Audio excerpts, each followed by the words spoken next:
రఘుత్తం రెడ్డి గారు.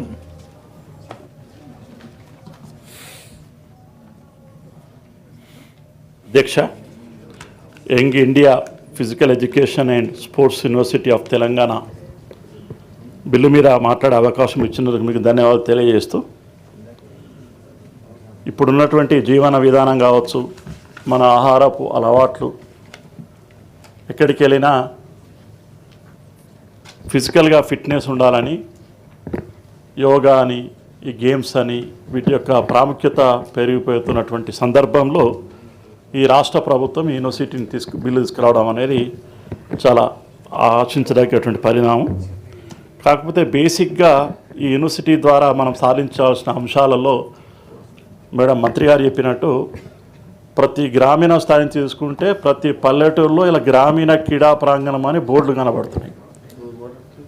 వాటి చూస్తే కొద్ది సిగ్గు అనిపిస్తుంది, బాధ అనిపిస్తుంది. ఒక బోర్డు తప్ప అసలు ఉన్నట్టు కూడా ఏం కనబడదు క్రీడా ప్రాంగణం. కానీ ప్రతి ఊర్లో గ్రామీణ క్రీడా ప్రాంగణం బోర్డు మాత్రం పెద్దగా కనబడుతుంది.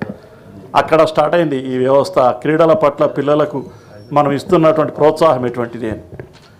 ఏ స్కూల్లో కూడా పీఈటీ టీచర్ ఉండడు, కానీ ప్రతి పిల్లవాడు ఆడుకోవాలి, స్పోర్ట్స్ పీరియడ్ ఉండాలని మనం మాట్లాడుకుంటాం.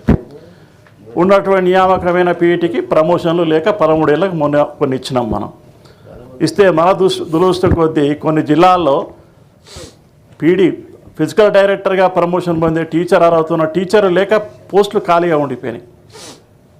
ఈ రోజుల్లో కూడా ఆ పరిస్థితిలో ఉన్నాం మనం. ఎందుకు ఉండిపోయినాయి అంటే పీడీ మనం ఆ ట్రైనింగ్ ఇచ్చేటువంటి బ్యాచిలర్ ఆఫ్ ఫిజికల్ ఎడ్యుకేషన్ కాలేజీలు మన రాష్ట్రంలో లేవు. గవర్నమెంట్ పరంగా ఒక కాలేజీ ఉంది, అది మొత్తం రాష్ట్రానికే క్రీడా ఆఫీస్గా ఉంటుంది దోమలగూడలో, బీపీడీ కాలేజ్.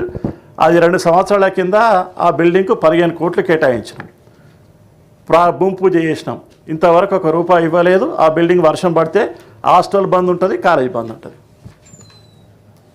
నడిబొడ్డున దోమలగూడలో ఉన్నటువంటి కాలేజీ వర్షం పడితే సెలవు ఇస్తారు. అందులో దాదాపుగా 2000 మంది క్రీడాకారులు శిక్షణ పొందుతుంటారు, ట్రైనింగ్ పొందుతుంటారు.